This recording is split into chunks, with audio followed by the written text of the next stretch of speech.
आश्विन महिन्यातील अमावास्येला लक्ष्मीपूजन झाल्यानंतर कार्तिक प्रतिपदेला बलिप्रतिपदा हा दिवस दिवाळी पाडवा म्हणून साजरा केला जातो।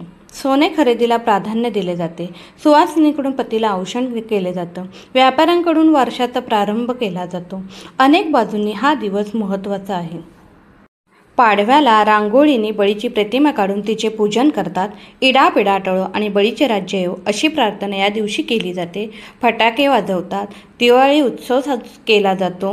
या दिवशीचे वैशिष्ट्य म्हणजे 3.5 मुहूर्तापैकी हा एक महत्त्वाचा दिवस मानला जातो। कार्तिक शुद्ध प्रतिपदा म्हणजे बलिप्रतिपदा। या दिवशी बली आणि त्याची पत्नी विद्यावली यांचे चित्र काढून त्यांची पूजा केली जाते। या दिवसापासून विक्रम संवत्सराचा प्रारंभ होत असल्याने व्यापाऱ्यांचे नवे वर्ष देखील याच दिवसापासून सुरू होते। मंगल स्नान करून स्त्रिया आपल्या पतीला ओवाळतात। दिवाळीतील महत्त्वाच्या दिवसांपैकी एक असा हा दिवस आहे। या दिवसानिमित्त अनेक कथा पुराणात प्रसिद्ध आहेत। पार्वतीने महादेवांना याच दिवशी द्रुतखेळात हरवले म्हणून या दिवसाला द्रुत प्रतिपदा असेही म्हणतात।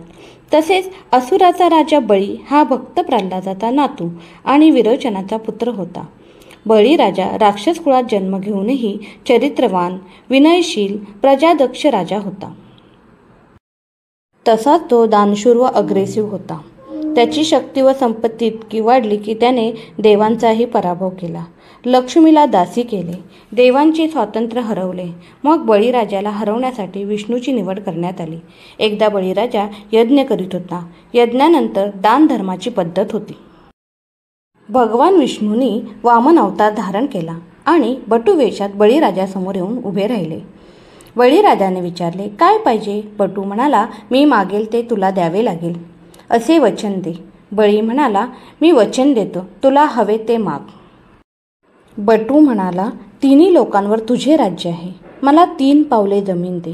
बळीराजा वचनपूर्ती करणारा राजा होता। वामन अवतारी विष्णूने प्रचंड रूप धारण केले। 1 पाऊल स्वर्गात, 2 भूलोकावर आणि 3 बळीराजाच्या डोक्यावर ठेवले। बळीराजा पाताळ लोकात गेला।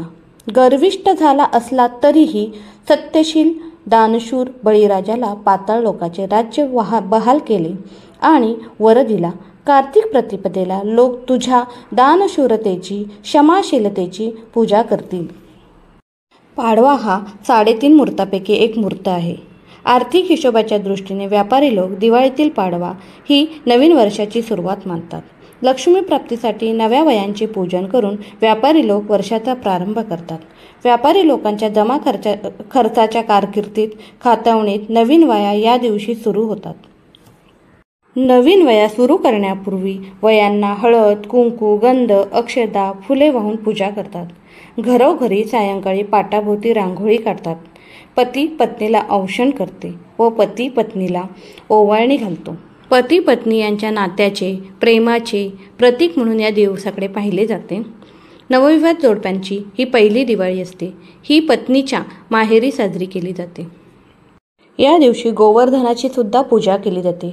भगवान कृष्णाने इंद्रदेवाचा अहंकार मोडण्यासाठी गोवर्धन पर्वत उचलून गावकऱ्यांचे रक्षण केले होते। या घटनेची आठवण म्हणून ही पूजा केली जाते।